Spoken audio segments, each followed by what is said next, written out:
Oh, you're in Long Island. Okay. Yep. So it's been interesting over the past year with everything, but it's all good.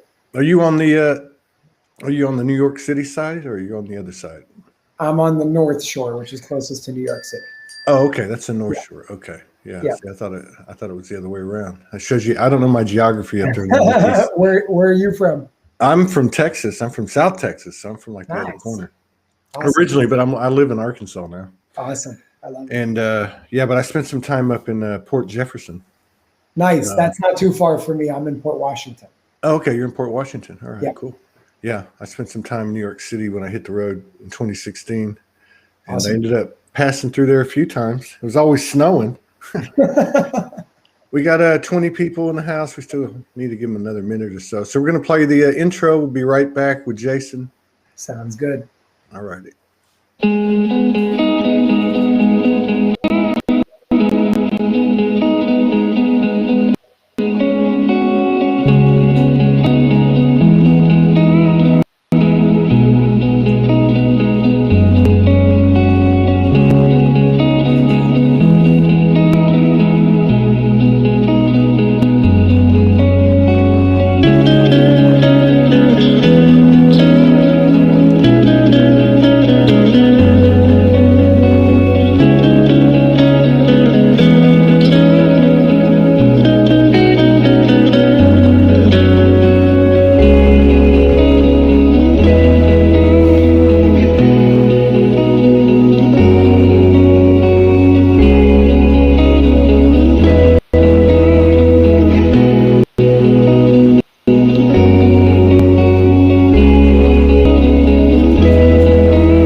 Welcome, everybody. We got a new friend in the house, beloved, brave brother out there in the community, because anybody that puts it out there to the extent he does, they have my respect, you know?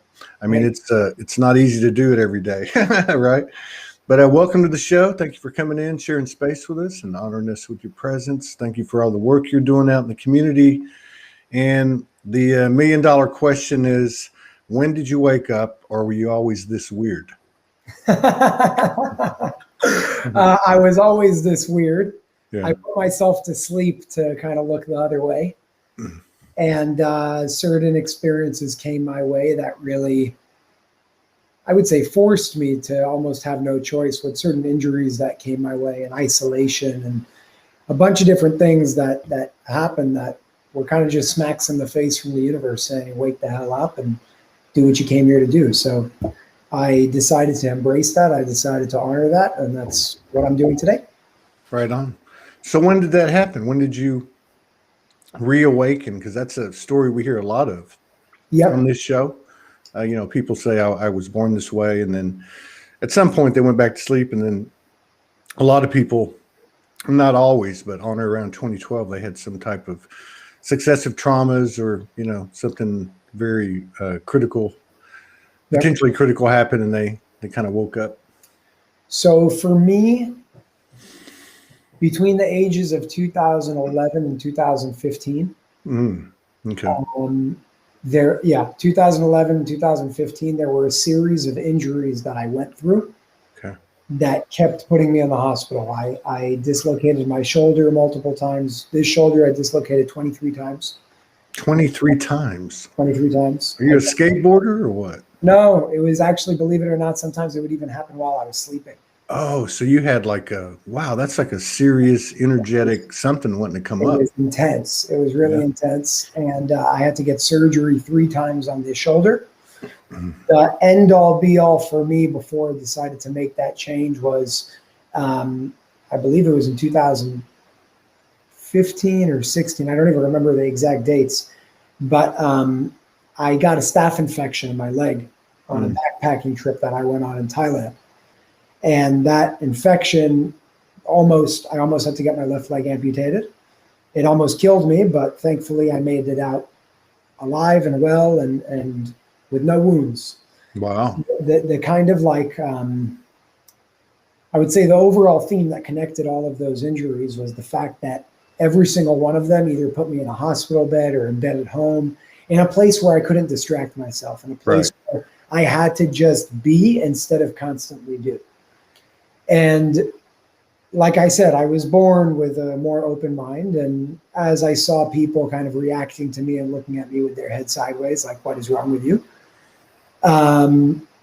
I said, okay, well, I'm going to change because I don't really want people to look at me like a weirdo. So you're going to try to fit in like the rest of us do. Yeah, no, and I did a good job at it, so well that I forgot myself.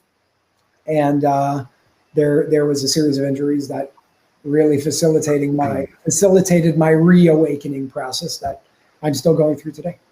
So while you were laid up, those many times you were laid up, obviously, you know, I call it the universal isolation. It's the best place we can be. It's hard on the human, but beautiful to the soul. Were you having any types of, or what were how were your revelations and epiphanies and memories coming back? Were you getting visitations? Was it third eye? Was it just intuitively coming in? It was more so intuitively coming in, more like some sort of stream of consciousness that was always there. I was just not accepting and embracing of it. But yeah, it was more so this knowingness that was there and is still unraveling. Right. But not so much. There were exceptions when it came to certain dreams that I had and certain experiences that I had. But for the most part, it was just a remembrance of certain information and knowledge that I would say was always in me and is probably in all of us. We just have to uncover that through certain experiences. Yeah. And so a lot of people, including myself, you know, but, you know, certainly a lot of people out there, when they started to have this reawakening, they also really simultaneously received guidance to go start a Soulogy group or go put up a platform or start writing or start channeling or something. Were you getting that type of directive as well? Yeah, so it's actually an interesting story. Before, I was always the person that was outspoken about certain topics that weren't mainstream, whether it was about health, whether it was about AIDS, whether it was about cancer and its treatment, whether it was about vaccines, whatever it was. I was always the person that came with the other knowledge that was hidden, that was hindered from our awareness, and brought forth to a point where in school I was kicked out of health class. You know, they always said, like, get the hell out of here. You're talking nonsense and you're a danger to the other children. Because I would give them studies showing how milk actually hurts your bones, the milk from the cow, instead of strengthens them, and a bunch of different things. And pretty much there came a point where I would say I started making certain videos just on like a very individual level of talking about global situations and just how certain things are done on the big picture with suppression and control and all that. Yeah. And in 2018, I was approached by a specific individual who has to do with a certain organization. The name of the organization is called TLS. TLS stands for the Light System. They're a very big and powerful organization. You could think of them like the CIA, only more of like a spiritual version of the CIA. They're physical. They have offices in every major city in the world. Is that right? What's it called? TLS, and not something you can Google. It's not going to be something you can read about. TLS. Okay, cool. TLS, the Light System. Think of them like an undercover sort of a division of the CIA. You wouldn't be able to apply. You wouldn't be able to look them up. The only way that information about that comes out is if one is given permission to speak about it, or if one speaks about it without permission. Right. So in my case, I was given permission to speak about certain things. So pretty much what happened was that in June of 2018, I believe the date was June 9th of 2018, I was approached, thought the guy was a stranger. One thing led to another. We ended up becoming close friends. I didn't know who he was. I didn't know where he was coming from. You can call it more like a scouting process where they were following me for some time. So he was basically doing the due diligence to see if you were legit, and then he asked you to come in? No, they knew certain things about me before they even approached me. Okay. They just, when they approached me in a way that wouldn't make me scared. Okay. So they knew something about you before they ever met you. They knew who you were. Just like they know about anybody else that they choose. Okay. So would you say that this TLS is connected in some way, lineage-wise, to some of the other groups?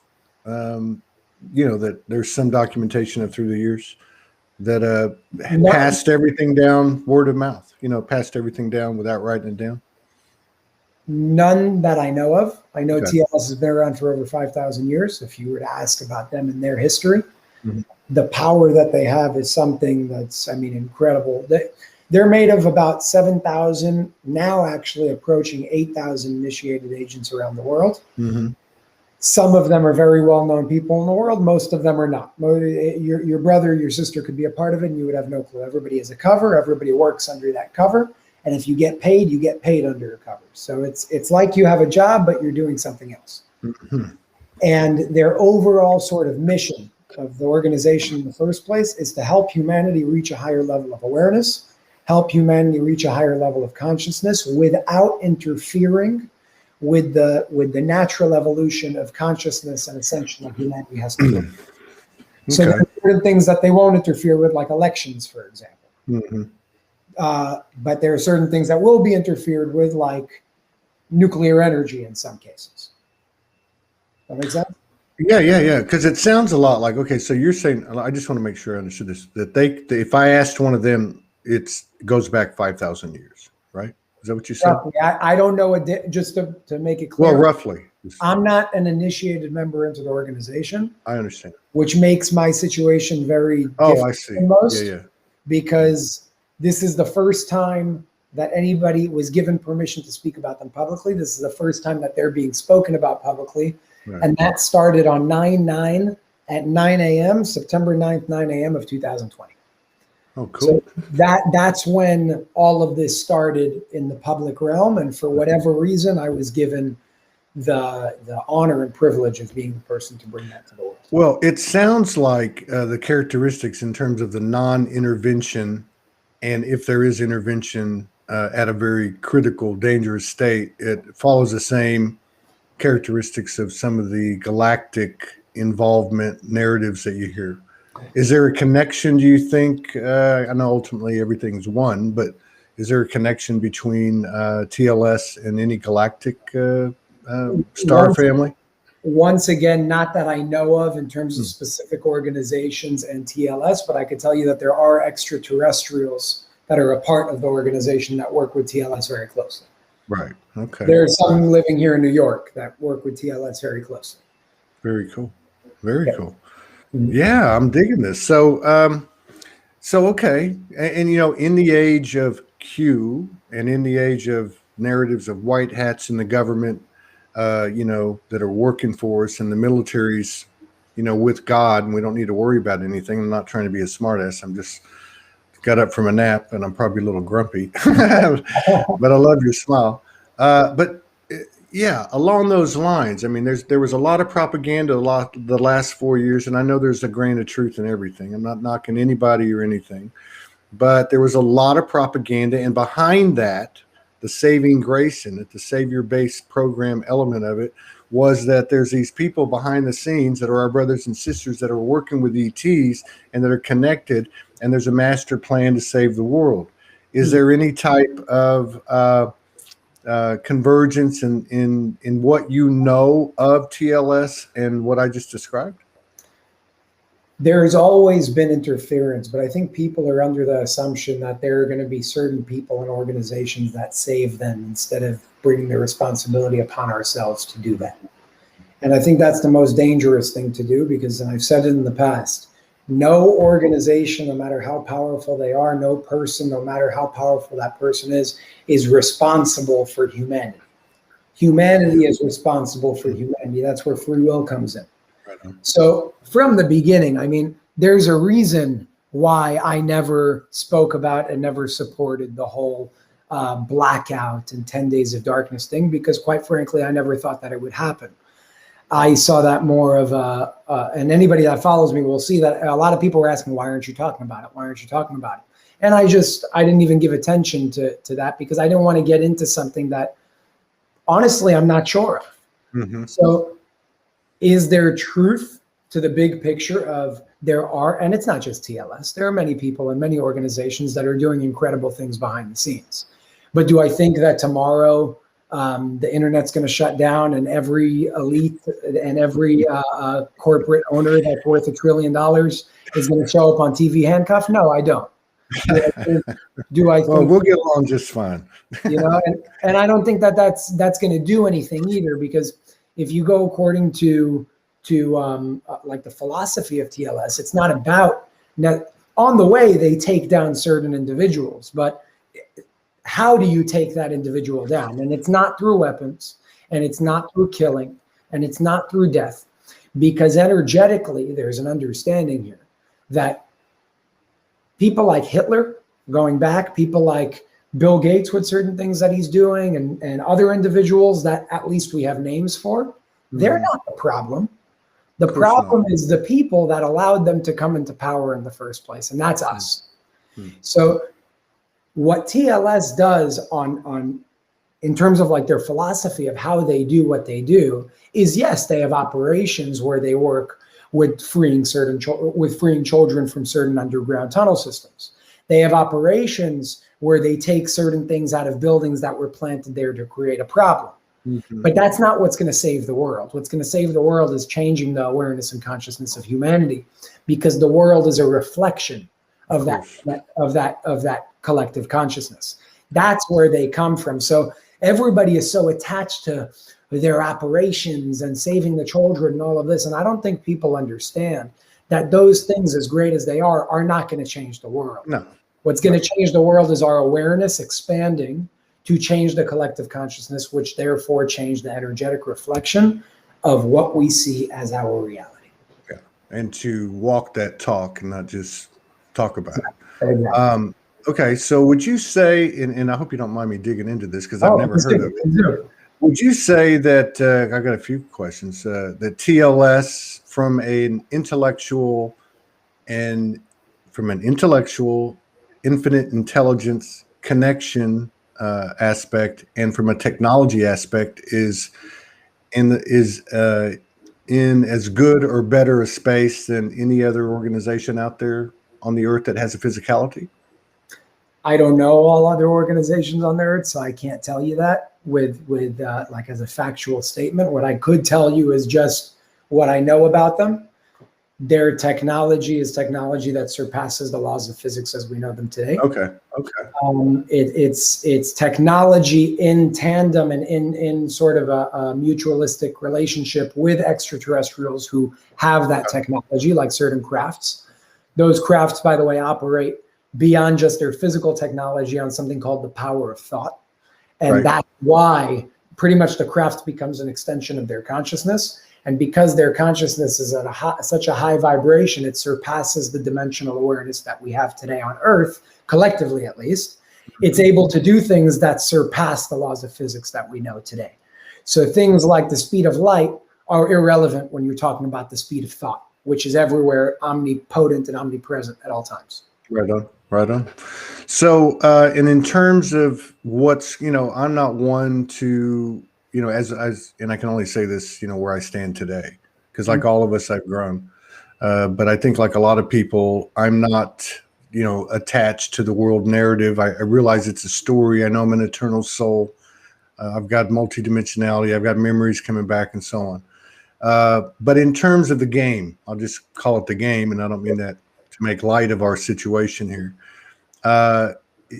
It's, I guess my question would go to, why would or would not an organization like TLS make some moves more overtly and counter the propaganda and the bullshit that's out there if they have the objective that you've described, which I believe you and I'm sure they do?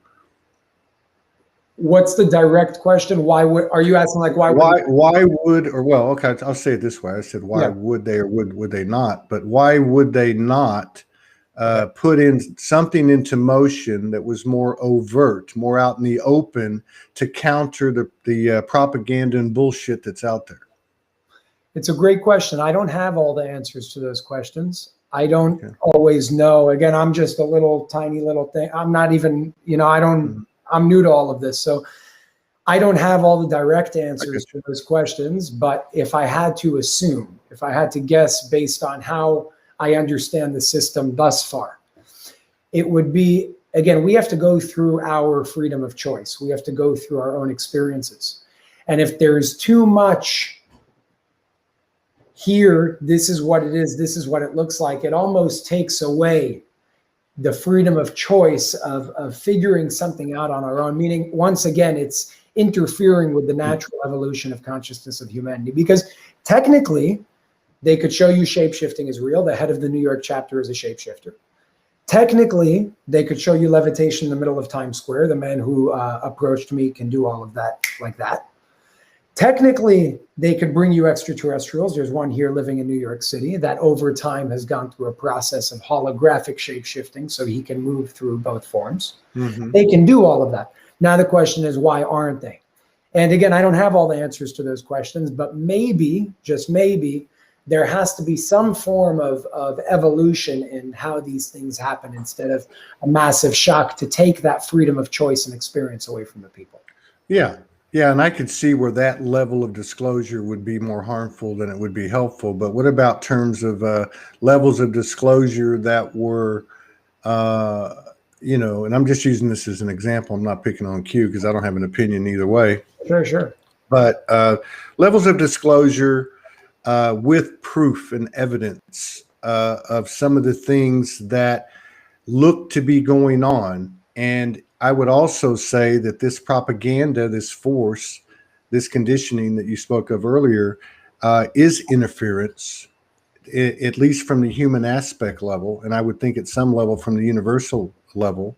So if somebody's out there and they're promoting a frequency of interference and distortion, if there was, let's just say, spy versus spy, there was another side to it, like this type of group, why wouldn't they disclose some of the things that are being suppressed that are actually going on? You know, because that would be a softer disclosure that maybe more of the people could take on. Sure. Like what? Child trafficking, corruption, oligarchy. What do you think would be there? Let's talk about it. Let's expand on that. Do you want to see starving, dead children that don't have parents on a photo? No, I'm talking about, for instance, if they have the technology, let's say that they create their own internet, or they create a myriad of platforms to put out information that will be not censored, that will at least bring into the field another side that has some substance behind it, where people could make a decision that would be in the spirit of what you're talking about in terms of how the universe unfolds and evolves. But there are many people, and let's not even go to child trafficking. Let's go to something that isn't as severe. Let's go to pharmaceuticals. Let's go to fluoride. We'll go to extraterrestrial life. There are individuals who are coming out and telling you firsthand experiences of, I've worked here. This is what's been going on. This is what it looks like, X, Y, and Z. And it almost seems like no matter what really comes, where is the line of indefinite proof? And what I'm getting to here is, even if an individual was levitating in the middle of Times Square, you know that David Blaine or David Copperfield or whatever his name is can make the Statue of Liberty disappear by an illusion in front of millions of people. And we know that that's an illusion. So if you brought an extraterrestrial in the middle of Times Square, if you started levitating or shapeshifting in the middle of Times Square, what's stopping a non-believer from coming and saying that the extraterrestrial, let's say it's a short one in this case, is a midget with Hollywood makeup on? Who's to say that the man who's levitating is just a really good illusionist and he knows what he's doing? And what I'm getting at is, it's not all about proof, because there is no such thing as indefinite proof so long as somebody isn't ready to let a certain belief system be destroyed. And that's why the awareness of the masses has to be changed before certain things can be accepted. Because I can also show you, not me because I don't have it, but let's say we had a picture of 100,000 children underground in laboratories with adrenochrome and all that. Who's to say that that's not Photoshop? Right? So where is the proof? What does that mean? And that's why the awareness of the masses is so important. Right. Yeah, and that's, totally our gig here. I mean, we, our main hashtag is I am soul, to thine own self be true, as within, without. And so, when you look at things strictly from a human perspective, even with, the inclusion of your multidimensional understanding and perspective, you look at this situation and you say, obviously something has to change. Our mission, your mission, is to take that responsibility on a personal level, understanding that the higher you raise your frequency, the higher you level of alignment you reach, you're serving the external as much as, equally serving yourself. But in terms of an organization where you have embodied, incarnated souls that are clued in and are sharing high level technological and intellectual information, you would think that that objective, and I'm sure that it does, would have some strategies behind it, and they would be taking some steps that have been well thought out, because these are some smart people. So instead of going the other direction, how would you describe, to your knowledge, that, from an energetic standpoint or a metaphoric standpoint, how is an organization such as this penetrating its mission into the realm to force and influence and create change? Sure, that's a really good question. I'll give you an example. I'll give you a cross sort of multiple layered example. There are authors who are a part of it. There are certain very influential individuals of movements. In some cases, movements, it could be the anti-vax movement, of certain knowledge that's being spread, that are running certain things behind the show, or the front lines with a completely different cover for who they actually are with their job. There could be producers making movies with subliminal messages that today we think is Hollywood. Now, the purpose of all of this is, let's take the idea of a movie or a TV show. Before you introduce something as a reality, you first have to get the people acquainted and comfortable with this as a reality, possible or not. Okay, so, I'll tell you what I'm thinking, because I know of one. I just don't know if I can share it here live, of a specific. No, don't take any risk. And I hear what you're saying. I'm not. Yeah, no, that's why I'm stumbling, because I really want to, and I'm not sure again. I won't. But there are many ways of doing it, through books, through subliminal messages and shows that people watch, through the news with subliminal messages that they infiltrate beyond what the media even understands what they're doing. And they do that. They actually have the ability to communicate. For example, some agents have to watch certain channels on the news and they have certain codes that they understand. And the news doesn't even understand that TLS is infiltrating into their screen. They have no clue. So there's many different ways of sending subliminal message that some are beyond my comprehension as well, because I told you I'm new to this whole thing. But it's more so done through movements, through the subliminal way of doing it, where people don't even understand that they're being impacted on the energetic level. And that's more so kind of how they do what they do. And then they're very direct. One thing that I still don't understand today, because I don't know who's on what side in this situation, is there are some operations, like there was one back on September 21st of 2020 that I made a video on in Israel that had to do with underground tunnels, not just having to do with children, having to do with resources and gold and money, and depriving certain individuals of what gives them their power. That was part of their operation that they were doing down there. And there were 3,000 Marines that were shipped from the US to Israel to help with that operation. Now, my question is, what do the Marines know and what do they not know?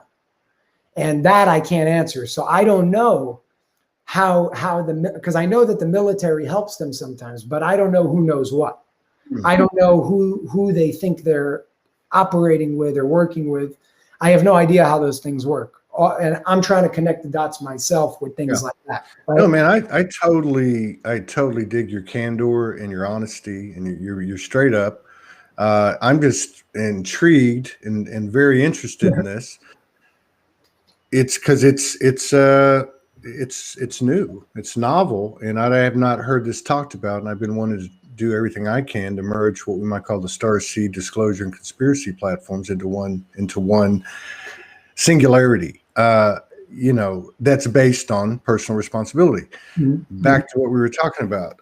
So I totally get, the approaches that you described. You can call it subliminal. We don't even know, we can talk about psychotropic, getting thoughts implanted in your head from there's all kinds of stuff out there. So I understand that. And I guess one of the reasons I do understand it, and so many people do, is because there's a lot of information out there in terms of the CIA, in terms of other entities, and primarily. While we're on that topic, there are also some situations where weather modification from the other side is done. And there are certain things like perpetrated earthquakes, perpetrated storms that they stop. That TLS stopped. That they've stopped in the past. I know situations where they've stopped in the past. So this is where happened. Okay, so this is where I'm going with it. So I understand that let's just say they use the same techniques and processes, right? Mm-hmm. That we can comprehend, and some that we can't. This is a great example. So you've got weather storms being created, then you've got a countermeasure from a group like TLS, right? So in that little template where you've got this interference and this force, this controlling frequency coming out from one side, you've got the other side that's representing the yin to the yang, right? And it's countering it using the same methods. Does that follow suit? I would think that would follow suit on every front, every, let's say, battle of the war, right? I don't like those words.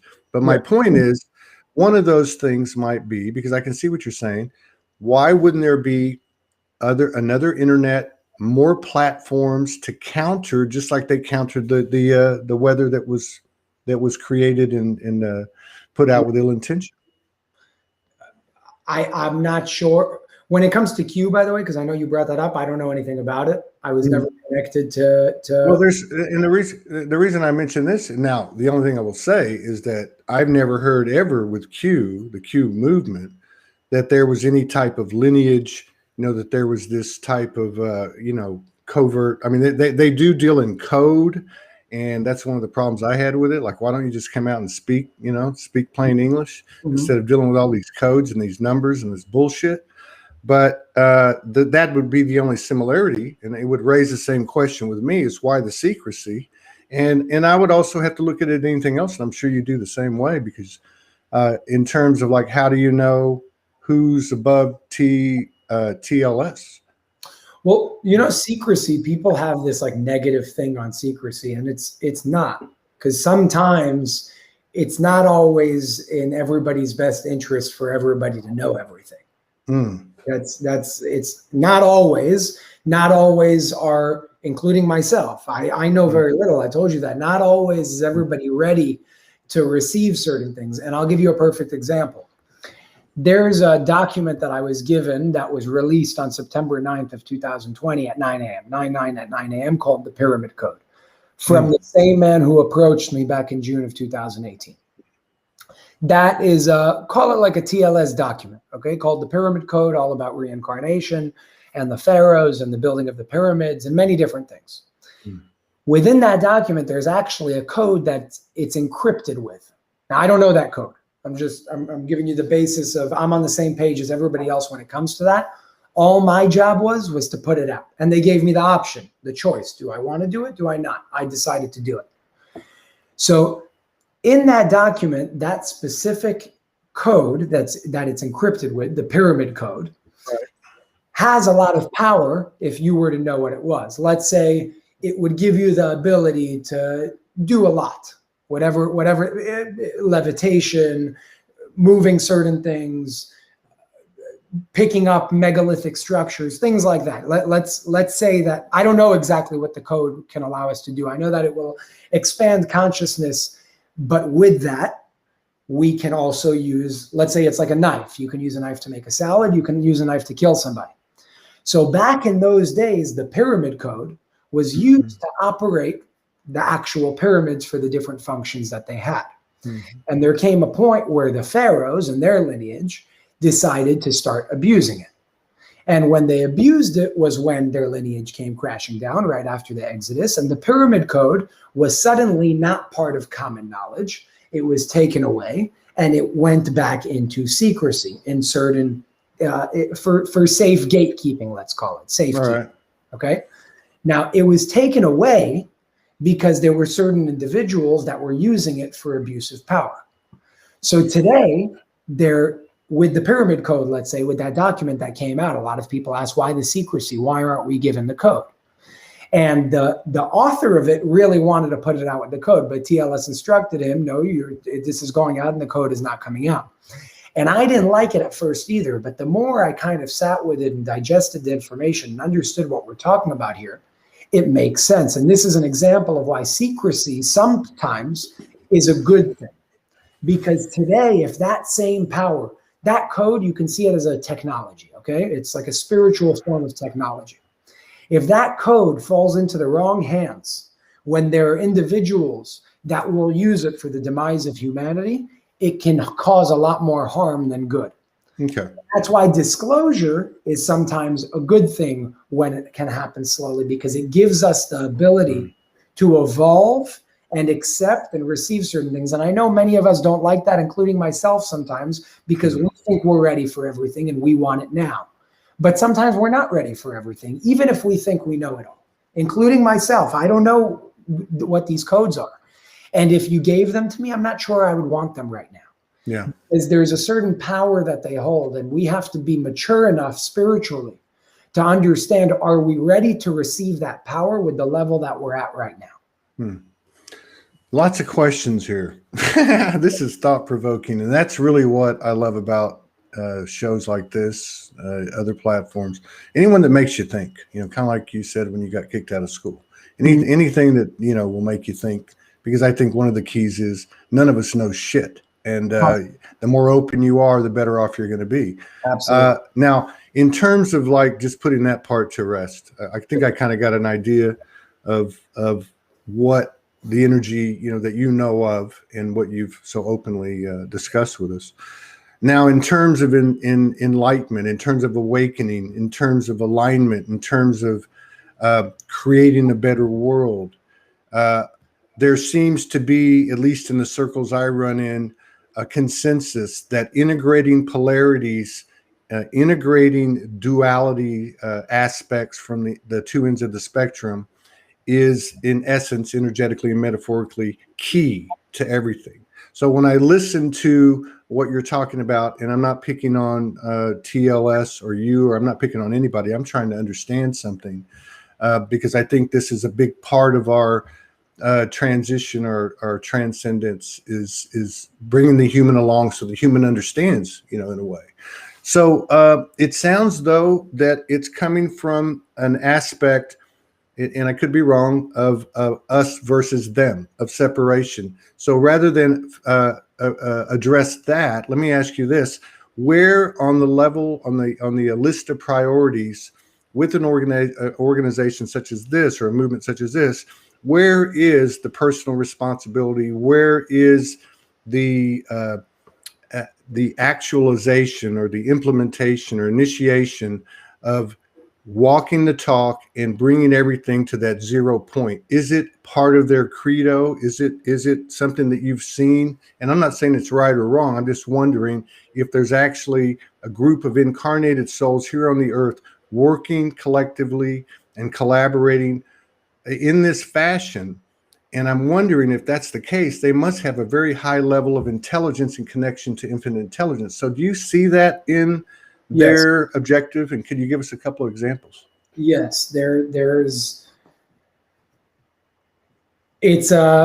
and I always emphasize it is a physical organization, because people think, are we talking about like a non-physical like organization of light? No, we're talking about a physical organization that has physical technology, that are physical people, some human beings, some not. I'm emphasizing that to say that it's physical, but they do have connections to certain souls that were here at some point, not too long ago. And for example, there's one of the leaders or heads, if you want to call him, the equivalent of died, even though that's not what happened. He just moved on somewhere else. But because death doesn't exist, I think we all can understand that. But in 2014, he departed, let's call it, right? And he went somewhere else. That doesn't mean that there is no communication with that now entity, because he's no longer in human form. And where he is, you can call him one of the high vibrational souls or angels of, and there are many of them, not just him, but there are many elevated and higher vibrational souls that are doing work that are not just with TLS, with many different, I'm sure, organizations that I just don't know. But again, I'm only coming from the lens of TLS. So in TLS specifically, you're talking about something that, number one, I will say is completely beyond my comprehension at this moment. And even people that have been there for 10 or 20 or 30 years, it's still beyond their comprehension, because it's things that surpass the understanding of the mind. It's something that's huge here. But there is constant communication with not just extraterrestrial life, but also, you can call them angels, you can call them higher dimensional entities that were once here in human form that moved on, that are very much helping what's going on here today from behind the scenes. And they're very much a part of that. Fascinating.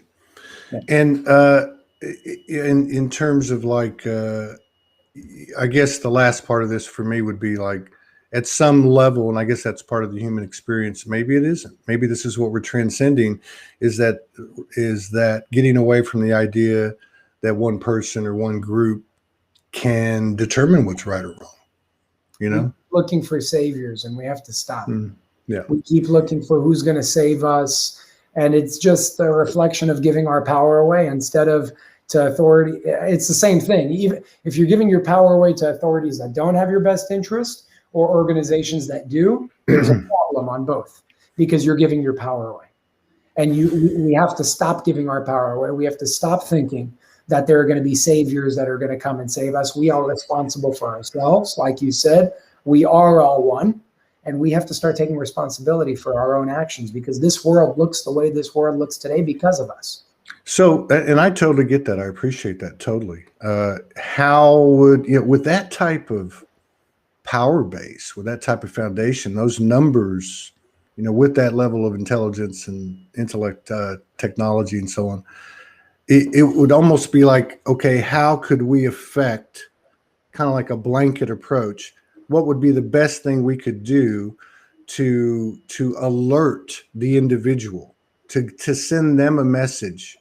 What would that message be? How would we do that? In other words, how could we get to the majority, the vast majority of the masses with our power base, the message of the I am soul, the message of self-reliance, the message of as within, without? What are your thoughts on that? I mean, is it possible to do something like that? And what would that message be? Because it would kind of be a message to each person individually, wouldn't it? No, I would say differently. Yeah, that's one way of doing it. But on the wide scale, in my opinion, this is just my 2 cents, I would say the way to do that is,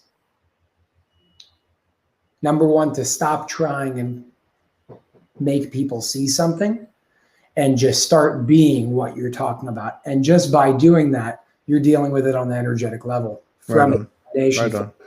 If we do what we're doing here, right? It's not about, you can't convince somebody to see something that they can't see right now. Yeah. That has to do with awareness. And awareness changes as the collective changes. So we are individuals, but we also have to be we also happen to be part of the collective. And if we each take it upon ourselves, not to change the masses, but to change ourselves, the masses will change. Right on. Right on. And we just have to keep acting through that, not by doing, but by being. And so long as we do that, those will cause ripples. And as more of us do that, the ripples turn into waves. And as more of us do that, the waves turn into a tsunami. And that tsunami will change the world. But it's an individual impact that turns into a collective impact because they are one and the same. Yeah, I've never approached this subject with anybody in 2600. And I'm talking about the question and answer that we just had. And I think you're right. And I've been saying this unconsciously. I think that the biggest downloads, transmissions, channelings, and activations we get are conversations where two or more gather with the same intention, this space that we have here.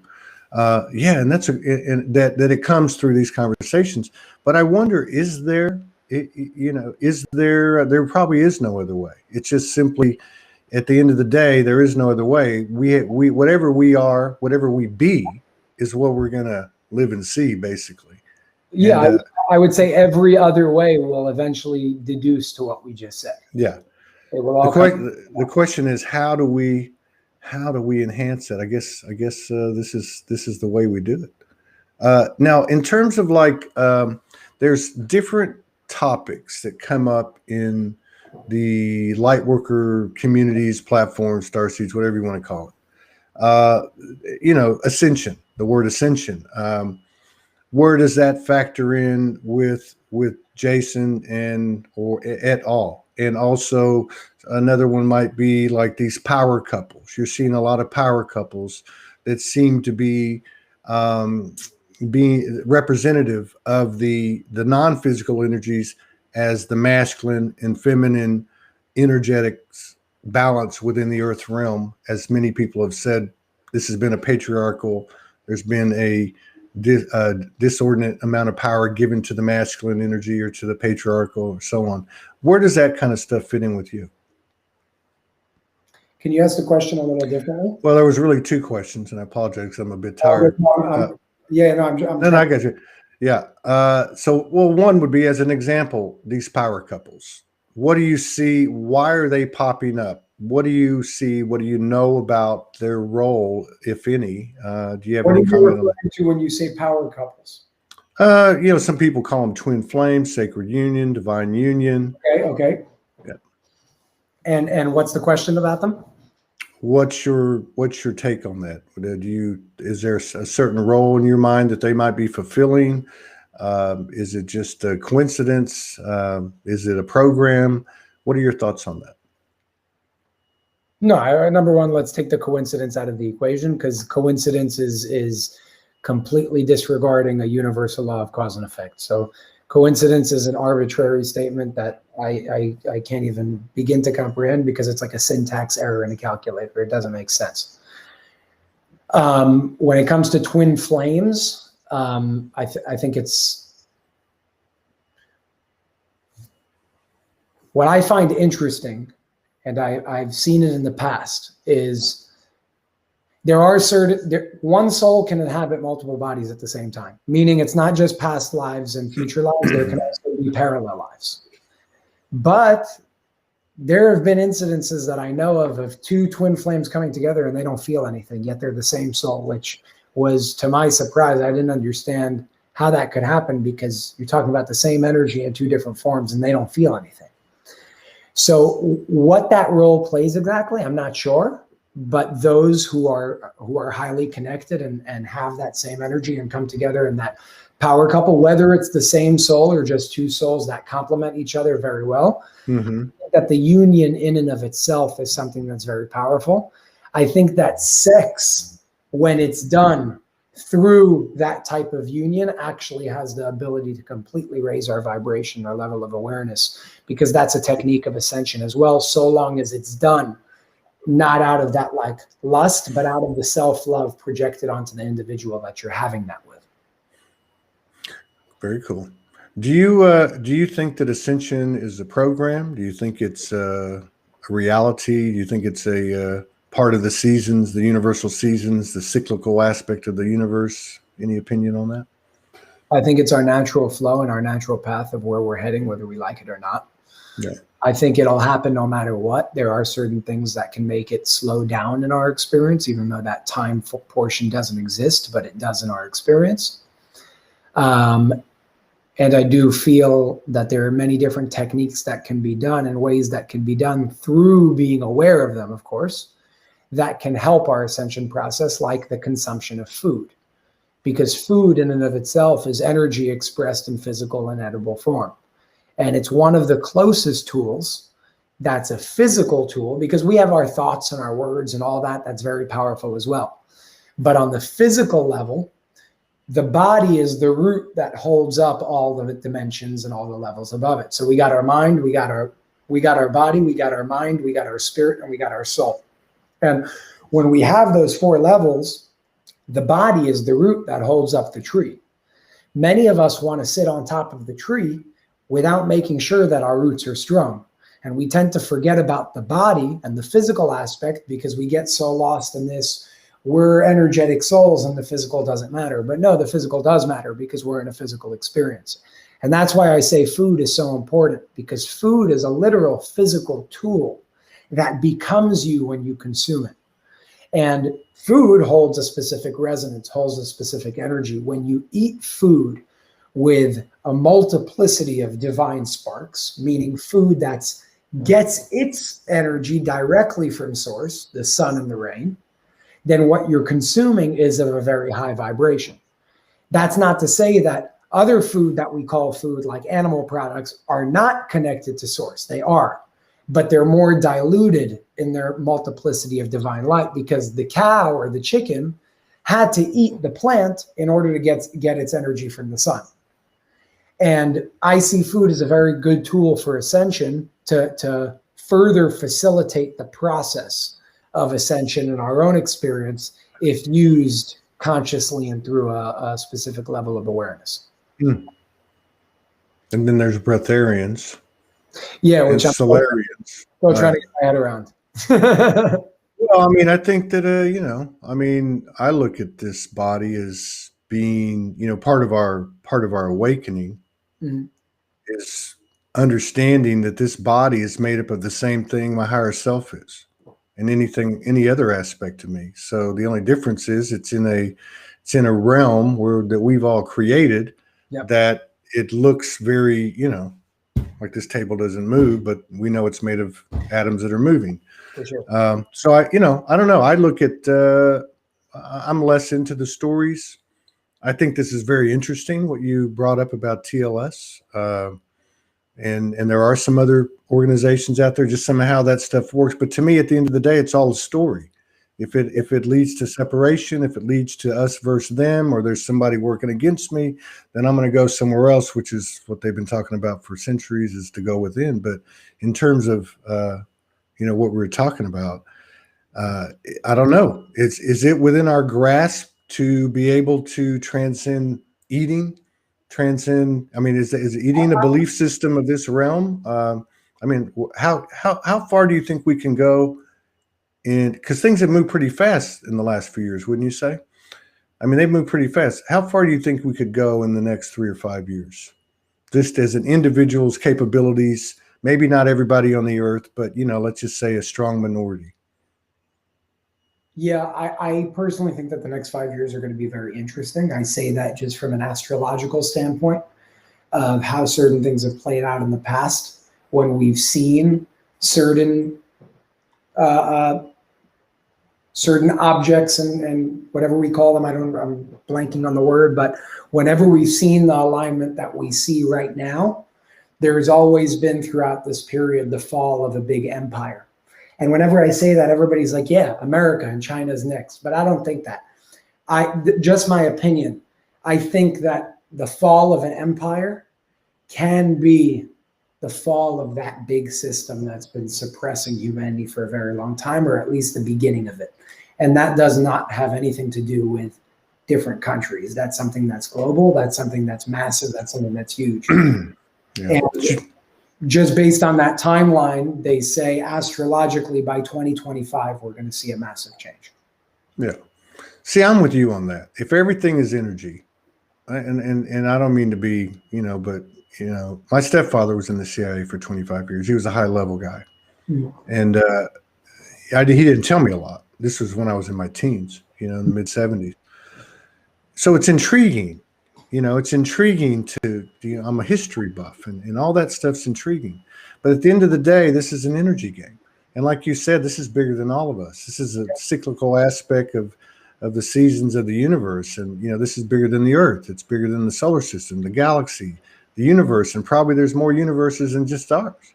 But as part of that, as part of the characteristic or one of the representations of the energetic change would be what you're talking about, which is another way to put it. I mean, they call it the apocalypse, and have for many thousands of years. It means in Greek, the unveiling.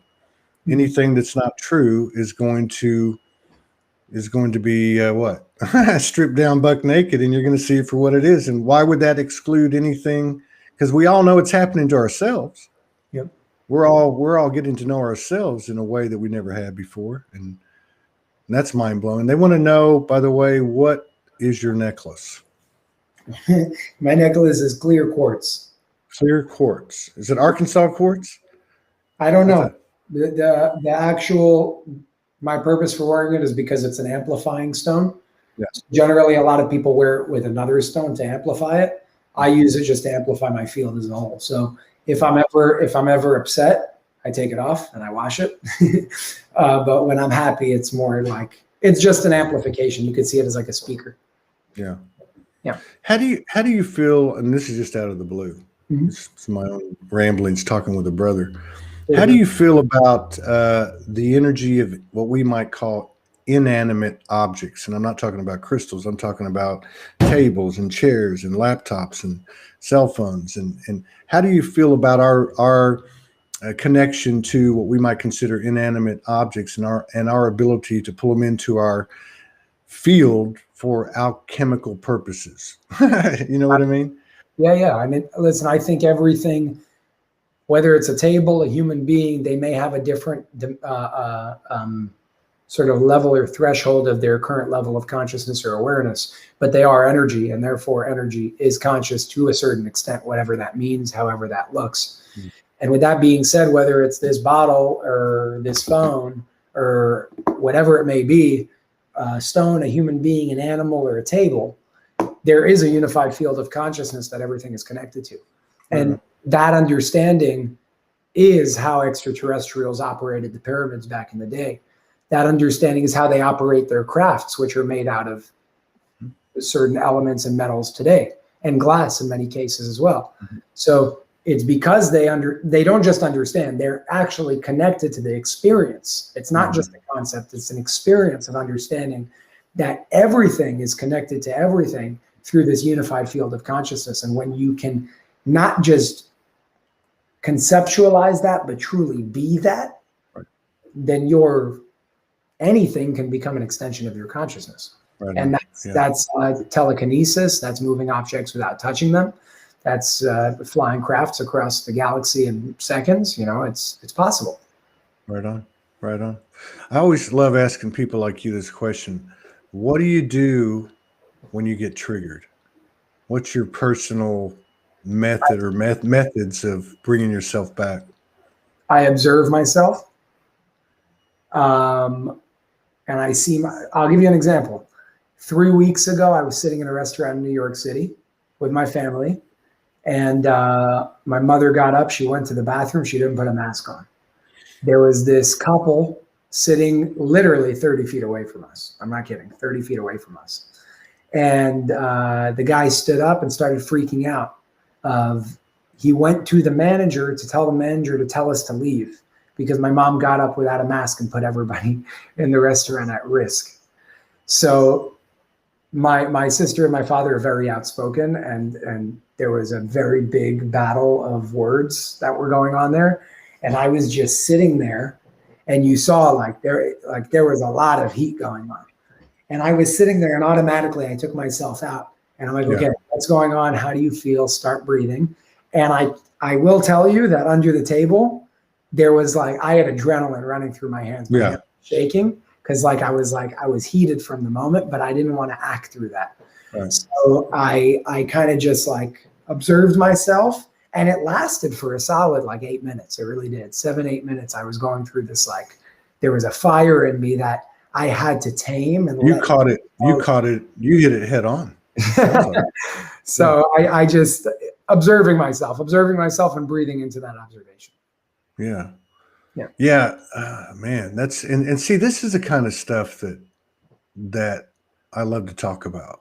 Are you experiencing this? What are you experiencing? And like, I have to say that, you know, we only learn stuff right through our experience. I mean, anybody can tell us something, and it doesn't matter who the hell it is. It's the bottom line is you got to experience it. But in terms of like what you just described, do you feel that as part of this expansion the last few years that there's at least a small, powerful minority, there's my bias, of people that are learning this, that are not projecting? In other words, maybe 6 months ago you would have projected and jumped into the middle of the mix, and now you're at a point where you can hit it head on, and maybe 6 months from now it's just going to be like a blip on the radar screen. Yeah. Do you feel like that more and more people are reaching this, you know, this path or this trajectory, a kind of ascending trajectory? Sure. Yeah, no, I mean, there are more teachers that are teaching it. There are more people, more and more, that I see are experiencing it and practicing it. And I can't speak for the entire world, but I would assume that many people are making a change, because if we see it in our immediate environment, then it's probably extending further. Right. And also, here's another one. There's been some narratives. Now I say narratives. There's been some expressions. These expressions have been by credible people. They're said in different words. Basically, that what's occurred by one description or another, that a lot of the let's just say disruptive, distortive energy, interfering energy, controlling energy, has one way or the other kind of left the planet for the most part. Okay. And that there's less resistance to our good efforts, and that we're expanding. And part of the reason we're expanding is because there's less interference and less we're pushing against. Do you feel that is occurring, or do you feel like the energetics have stayed the same? No, I definitely think, I mean, we see it. Forget what I think. We see that energy is shifting. People are changing. The censorship in and of itself has changed, which means the energy has changed. My website was just blocked in Colombia yesterday. You can't access it from Colombia, which goes to show you, well, things are being done, and things are being done because there's another side that's acting to have that initiative and have that desire to learn certain things. So, I mean, that in and of itself shows that there is an energetic shift happening on the world, because there would be no need to have kind of counter impacts and counter effects of what we're seeing if there wasn't. Yeah. It's kind of trying to build a dam when you broke a dam. The water's flowing and you get, and there's perfect segue. So in terms of like breaking it back down to the micro for the individual, because that's where it all happens. What are your thoughts in this space? Not 5 years ago, 10 years ago, where there might have been interference and that type of thing.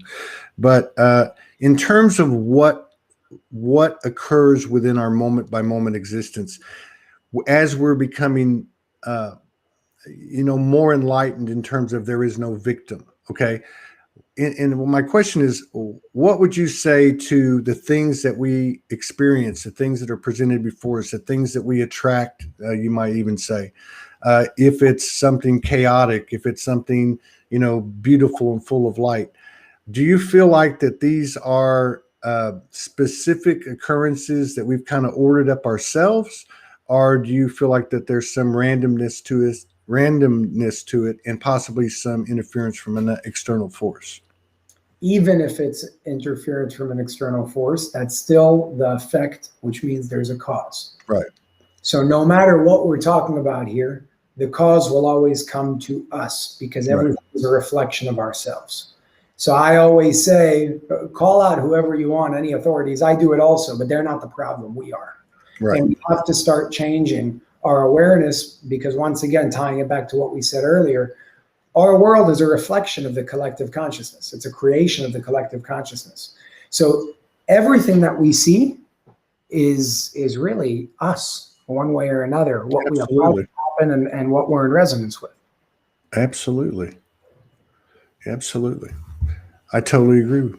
It's the same lingo. It's the same language. Yeah. Just said differently. 100%. Very cool. And then in terms of like, before we get out of here, sure. Let me just hit you with a couple of things. So like in terms of, people, so many of these words, they just get so contorted. They have their own multi-dimensional meanings at the human level, which makes it complicated. That's why I don't like to say the word twin flame. Mm-hmm. Somebody made a comment earlier, but anyway, like in terms of like disclosure, there's a lot of bullshit out there. We're going to have soft disclosure, and I'm not going on what you said a minute ago. This is the standard line.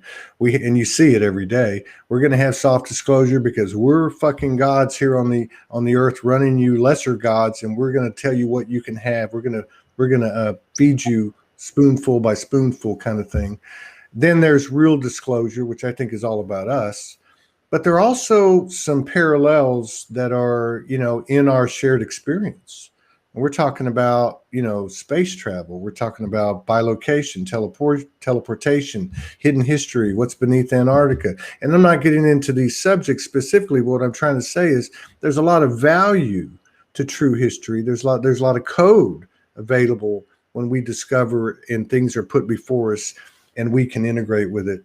What are your thoughts on that type of honest, truthful, authentic, real, raw, if it needs to be, disclosure types of things, whether it be within ourselves or in the shared experience? What do you think the potential for that is in the short term, like say in the next year or two? I think it all depends on us and what we allow ourselves to be ready to receive. Because once again, you can put the blame on certain individuals for allowing you to receive something over the next, but you can also look at it differently and saying, what do you allow yourself to receive? And that's exactly what you're going to get on the energetic level. Right. And now when it comes on the surface level, before we go that deep, on the surface level in and of itself, again, I'm a very big advocate for disclosure done in a very appropriate way, because if somebody not responsible that didn't understand what was going on just decided to throw everything out there, we're going to have a mess. Even if it's good information, there's going to be a disaster going on. So there's almost like this dance between this divine sort of intervention and we allow ourselves to receive in the first place. Right. And how in harmony and in unity are we willing to come together to receive something? And where do we want it from? Are we saying we want it because our egos want it? Or are we saying we want it because we're actually ready for it? That's what I say. That's why I say, let's just rip the Band-Aid off. Yeah. And I mean, I know I'm coming from the other end of it, but I'm speaking from what I know that I am, right? I mean, I am soul. So what the hell are they going to do to me? How many times they killed me? Where is everybody else is the question. Well, here's the thing. We're coming out of a wounded healer archetype and many other things in a codependent frequency we might call 3D. Yeah. One of those things is wounded healer. All right. Well, the bottom line is this: you're me, I'm you. They're us, we're them. Okay. So that means we're all made in the image. That means we all got the same God stardust, and we all had the same potential. We all had the same capability. So why not honor each other and honor this universe as it's honored us with non-interference, right? And allow those people, respect and revere those other souls, and give them the credit that they deserve and that you deserve, and let everybody find their own way and stay in their own lane, and not make a decision, because I don't know of anybody on the face of the earth. I don't know about anybody in any organization that's walking on water. All right. And all I'm trying to say is we're in the human body. We're figuring this shift out. And maybe we ought to put forth, a philosophy or a school of thought or a process where everybody has granted the respect to be able to make their own decisions and not somebody make it for them. I mean, that type of energy. Maybe that's what's going to come out of the deconstruction of all these, all these institutional replicas or representations of the energetics of the matrix, which is a control system. So I'll give you an example from something that I know of the other side to show you that that's actually exactly what's happening. The man who approached me in 2018 pretty much documented, and I'm saying documented because he wrote it, but it's not a book that he wrote. It was a documentation that turned into a book called Rays of Light. It's about 864 pages, and it holds incredible information of documented meetings and experiences and many different things in regards to TLS. TLS says, we want you to put that out there, put it out, put it out, put it out. But of course, he's a human being and he has his freedom of choice. And he decided that he doesn't want to. So on one hand, you can say, who is he to stop us from receiving certain things? On the other hand, he's one of us that's exercising his freedom of choice. That's right. And so it's the same thing on the other side. People just choose not to see that. He's a human being that does not want to put it out there because he has his own reasons. There's personal information about him. There's experiences that he went through that are documented that TLS does not allow him to take out. And they're saying, put out the book. Humanity needs it. It's going to be very helpful. And he's practicing his freedom of choice, not to stop everybody from their own process, but because of his own freedom of choice of saying, I don't want to. He's honoring himself. You can't argue with that. So I wish Oppenheimer would have done that with the bomb. So, I'm just showing you the other side, how it's not like TLS doesn't want certain things to come out. Sometimes there are certain things in certain people's freedom of choice that they either practice to do or that they either decide to do or they don't. And, we're all in the same place from a different perspective. Yeah. We're all individuals with freedom of choice that we can practice to do, that we can choose to practice or not. Yeah. And, this is a great discussion. I'm digging it. But one of the things, we've had 2,600 plus shows, and then I had my own experience, and then I'm obviously very close to my bride, 5+ years. We've known each other. She's a galactic. She's downloading information. I mean, there's all these different streams coming in with the work I do, and you can relate to this. But one of the things that seems to be in every single story is that the understanding, and you can let go or be dragged, but the understanding that every single thing that's not true will be exposed for what it is so that we can find the truth. And that would apply to anything and everything, which I think ultimately in that somewhere down the road at some level of disclosure, which is of ourselves, we have the power to rip the frickin' Band-Aid off and take it on. Now, we may not have it now, but I have to believe that potential is there and that we might see, at least be open to an ascension that doesn't require the physical death, the illusion of physical death. I mean, do you think we can get to the point where we can just let it all hang out? If we choose to. We're not choosing to do that. When I say we, I'm talking about we, not you and 100 other people. No. I got you. I'm with you. I mean, and let me ask it as a question. I'll say it as a statement. I believe that each and every one of us is responsible for the design of this realm and other things we can't even comprehend. And we've all inserted ourselves, so to speak, into this for purpose and pleasure and whatever you want to call it. But yeah, that's what you're saying. We haven't decided to do that. And when you're saying we, you're saying everybody.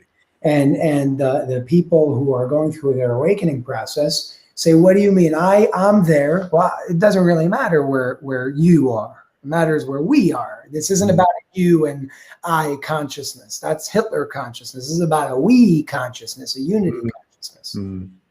And that's what people, I think, are forgetting, where it's not enough if you're ready. You may have your own personal experiences, just like you are, right? And just like I am. But when we were talking about changing the world, it's not enough for Jason and Todd to be ready and a few others to be ready. We have to be ready. If I'm a person who lives in a house by myself and I'm on the internet and whatever, I'm not even on the internet. I'm a person who lives by myself in a house in the middle of nowhere. I commune with the universe each and every day, mostly all the time. I'm just making up a scenario. I do the good work. I do what I have to do. I do myself first and foremost, and all that.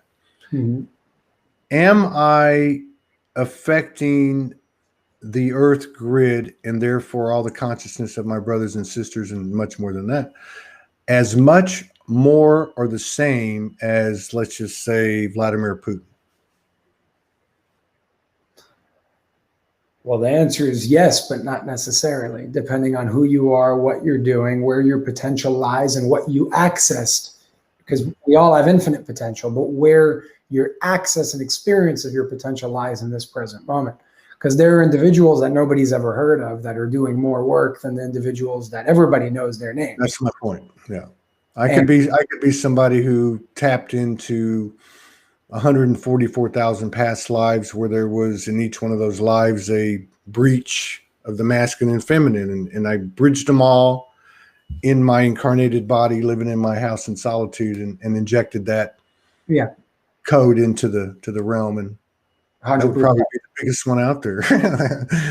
I would say that also probably the people that are making the biggest impact we've never heard of.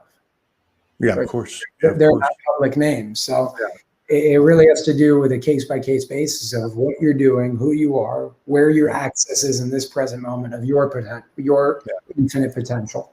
And that'd be on both sides of the game too, right? Because it's not the Bill Gates, like you said. It's the ones that never hear their name. Yes, absolutely. Right on. God, I had a great question. Good parting question, man. I appreciate your patience with me. Absolutely, I'm having a great time. Oh, cool. Then we can go a little longer if you want to. As long as you'd like. I'll tell you what's going on right now. I'm making. I have two videos that I'm putting together. One on, is it contagious? Everything that we're seeing today, physically on the viral level. And there's a lot of information that nobody knows that I'm going to bring to the table that many people know, but it's not a public thing. And the other one is about contrails or chemtrails that we see in the sky. A lot of information. So this is kind of tune in to the video that I'm going to be making. Right on. And let me ask you on something like that. Sure. Just so we can know you a little better. And everybody's different. I mean, the universe communicates with everybody in its own unique way.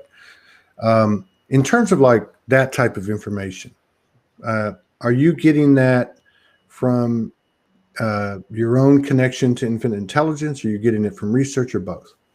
Both. Okay. Yeah. Good answer. That's the answer I like. Both. Yeah. Everything's about integration. It's reason coupled with intuition, while allowing intuition to lead and having reason be the support. Right on. And in terms of multidimensionality, in terms of Jason, in terms of Todd, whatever, where does your human aspect stand? In other words, in proportion to the other aspects, in percentage of, the composition of the oversoul or whatever. However, what are your thoughts on the human aspect? And you're talking about myself specifically, or well, yeah, you could say it from yourself specifically, unless you see it uniquely different from everybody else. But I mean, like, why are we always conscious here when we know that we're like less than 1% of our multidimensional consciousness? Now that's changing, but You know what I'm saying? What is the value? And I hate to put these words out there, but of the human, where does it stand in comparison? I hate to put that word out there. Where does it stand in the oversoul community? I've always found the idea of a human being to be like arbitrary, because what does that actually mean? If you can reincarnate between different forms on different planets through different everything, then what are you really? What does that look like? What does that mean? So I don't know an exact answer like with qualitative or quantitative measures to be able to answer that question. But I don't really, the whole we're human beings, pure human beings, it doesn't really make sense, because the pieces that make us up exist everywhere else in the universe. So, I mean, what are you really when you say? So the human being is the well, it's the same thing as everything else, is what you're saying. Literally on like the physical level as well, you can measure. Yeah. And that's where I'm at. I'm like, okay, I'm at the round table of spirituality. My higher self's across the way. You got the Syrian, you got the wolf, you got the, dragon, you got all this, and it's an equal participant. Yep. But we just haven't had the level of consciousness that maybe the rest of them have had or appear to have had. 100%. Do you have much occur? And there's no right or wrong at all. Everyone's different, and we don't really have a choice, maybe. But do you ever have any occurrences that you might call paranormal? Be they galactic, angelic, or just weird stuff happen? Or are you more, like you said earlier, it's more of an intuitive thing? Yeah, for me, it's a lot to do with dreams. Mm-hmm. It's a combination of dreams and just knowing something and not knowing how I know it. Right. But I have had multiple experiences when it comes to dreams and knowing something before it happened, or remembering a past, which doesn't happen too much from my understanding, which I thought it was normal. But the more I kind of went into it, generally like a past life from my understanding, and this is just my limited understanding, but remembering a past life generally happens in a waking state where you literally have a memory of a past life. I've had situations where I remembered it very clearly in a dream state. And yeah, I would say a combination of two things: dreams and entering a specific stream or state of consciousness in my waking state, specifically when I write books. Right. Anytime I sit down to write a book, it happens in like a span of a 7-day or 10-day period, and it's not me writing. Yeah. Well, yes and no. It's you, but it's not. It's more so it's coming through. It's not coming from. Of course, absolutely. Yeah. No, I get what you're saying. Yeah. From the human aspect only, it's not you. You're a conduit. You're a conduit. Exactly. And yeah, very cool. And have you had any experiences where you've consciously merged with another incarnated soul? What does that mean? Where your souls have merged, like, and maybe I know this happens unconsciously. It actually happens probably all the time at different levels, when we focus on somebody. But have you ever had a situation, whether it was with an incarnated soul or an etheric energy, where you've actually merged and maybe had some revelations or epiphanies or received some type of activation, anything like that? I'm sure, I just wasn't aware of it. Yeah. I was just curious. Yeah, I just wasn't aware of what it was that was going on at the time, but it would make sense just based on certain things that happened in the past. Yeah, right on. And so, like, let me ask you this too. You mentioned chemtrails. I did a lot of research for years, like a lot of people. I think that was part of the awakening process. And then you get to a certain point, you're like, I don't want to feed this monster anymore. And where your attention goes, right? Mm-hmm. So, but in terms of like chemtrails, fluoride, we can just go right down the list, GMOs, whatever. Do you feel like that over the last few years that our immunities, our body's capabilities have increased as we've expanded at an energetic level and been able to offset those things that were ill-intended?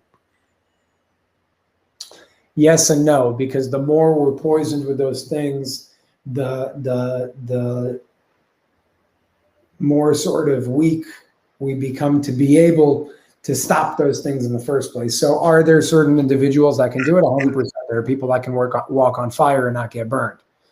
But in order to get there, you first have to be in a clear state to be able to do that. And my concern with what we're seeing in the world today, and for a while already, is that they do a great job in stopping us from getting to that point in the first place, all the way from our babies with the things that they inject in them, right? Day one. That's not a normal thing to do, but they do it. So I would say a big part of it is just to keep us suppressed and asleep, to not have the power to do certain things in the first place. Yeah. F them. I love them. Love them. They're me. They're mirrors of me. What was the other one? So we were talking about our abilities. Oh, I know. No right or wrong answer. I'm just curious, with your experience and such. At this point in the game, what's more powerful? Myself deprogramming and reprogramming an aspect of my life, a primary aspect of my life, let's say integrity or something that's high level. Is that more powerful or less powerful than the force of drinking fluoridated water for 5 times a day for 1 year?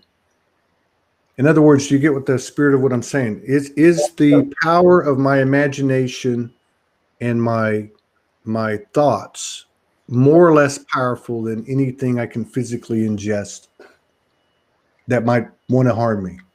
In energetically, the potential is there, but what we access of that potential is determined on how clean and aligned we are in the first place, which is why I put a big emphasis on food. Because if the body is not in a position to be able to withstand certain things, then the intention of the mind will be hindered. I got you. And you mentioned your parents, and they were, well, your last name is an vowel like mine, so you've had to temper down the alpha male probably, and the passion, right? It probably runs in your family, right? So, but you mentioned your family, your beautiful family earlier, in that experience you had at the restaurant. A lot of light workers, these labels, a lot of the people in the community went through, we talked about it, like a wake-up experience, like you did, from an energetic standpoint. It's the same, not on the superficial, but so their families kind of labeled them an outcast when they came out with both guns blazing. You know what I mean? And I can tell from your personality that, once you get the green light, you're going. Did you get any pushback from your family? Yeah. What was that like? How did you deal with that? It was very difficult. I had breakdowns. It was hard. We have a family business as well. It was a problem because they're not just family. I also work with them. And coming out was kind of like, especially for them, not so much my immediate family. My immediate family is in complete support, but my more extended family, who I also work with, is very not on the same page as anything that we're speaking about here. They call it pseudoscience and it's crazy, and it was very difficult to hear the things that were being said to me. But the more I kind of went through it, it taught me a big lesson of understanding that they're not kind of giving me pushback because of me. They're giving me pushback because they would have to accept that their whole life was a lie. And like we all. I really do. So it's all good. It really is. And I keep going. Truthfully, there's nothing that can stop me from that mission. And, the only thing that I change along the way is, okay, if I find a better way to do something to reach people better, then I'll do it. Yeah. And that's where navigation of censorship comes in, which is what I've been doing. And that's where really everything comes in. But today, whenever I hear anything from family, I sit there, I take it, and I move on, because it's all good. Yeah, absolutely. Absolutely. You know, I'm just sitting here thinking about what you said. It's kind of funny, but I know in my own experience early on when I first woke up and there was a lot of astral activity and such. And I've read other people's and heard other people's accounts. So, you know, they all say it differently, but I'll just paint the picture this way metaphorically. There's the stories of how people transition and they disincarnate from this body and they go into the heavens and they're met by angels and they're in shock and they're like, what the hell's going on? And so the angels are like going, hey, everything you just went through was a bunch of bullshit. You know, it wasn't even real. So the shock, you talk about disclosure, and I just find it kind of funny and ironic right now as I'm listening to you, thinking, well, maybe that's what we need to do. Maybe we need to build an educational / spirituality system, organization, energy that has a doctrine, or not a doctrine, but, you know, like an instructive method, a book or something that says, hey, you didn't die, but you're probably going to feel like you died. And let's, you know, the same thing we all went through. You know, because to me, that would be like super valuable because first of all, one thing, and you probably recognize this in your work, it's one of the key factors of the people that create this vortex at Soulogy is, oh my God, it's not only me. Mm-hmm. It's happened to you too. You know what I mean? So that whole thing, you know how it is like when you're maybe guilty or shameful about something years back or whatever, and then you find out that it didn't kill you because it happened to Joe and it happened to Sue and it happened to Bill, right? Anyway, this is ramblings of an old man. That's a joke. I'm 59. I'm not old. I'm working on the regeneration. So, hey, is there anything you want to do or anything you want to talk about before we get out of here? Anything that you got coming up? You know, why don't you tell me, and I'll punch in on all the platforms right now. How do people find you? Do you have your website? Yeah. So my website is jasonshurka.com. Oh, that's easy. I just released a film yesterday, 2 days ago. No, what day is it today? The 25th, 3 days ago. All about the vaccine situation, what's going on, with just scientific facts, you know, just scientifically backed evidence with an incredible world-renowned doctor, Dr. Palevsky, that really sheds light on a lot of issues of what we're doing today. So that's on my website. It's jasonshurka.com/censored is where you'll see all of that. And there's a part 1 and a part 2 to that film. Part 2 was just released a few days ago. I'm on Instagram as my name. I'm on YouTube as my name. And I do have something fun coming up shortly that's changing. I started a few months ago a Patreon community where I do workshops and webinars and interviews with some awesome doctors and healers and people from all around the world. And on May 1st, we are actually launching something along the lines of what we spoke about here, just a little different.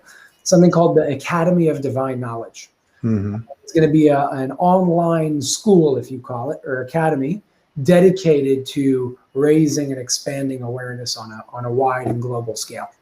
So that's going to be, I mean, we have awesome teachers that are a part of that, and really everything, anywhere from physicists, scientists, doctors, healers, breath workers, the whole deal from beginning to end to really change the world, right? And do our part in changing the world. So if anybody's interested in joining that community, that's patreon.com/jasonshurka.